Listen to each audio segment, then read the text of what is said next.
Hi my friend, today we are making one of the simplest and most iconic Spanish tapas, Padron Peppers. Only 3 ingredients ready in 5 minutes.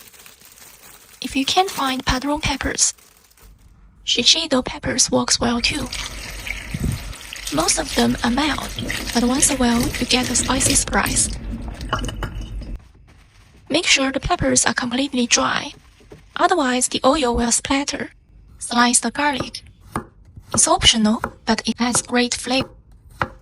Heat a pan over medium heat. Add a thin layer of olive oil. Add the garlic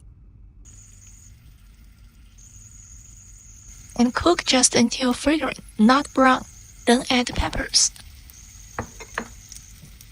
No spatula needed. Just shake the pan until the skins are blistered and slightly charred. Transfer to a plate.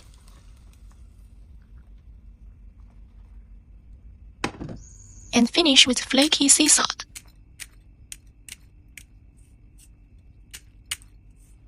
Thanks for cooking with me. If you enjoy quick meals and 30 minutes, don't forget to like and subscribe. See you next time.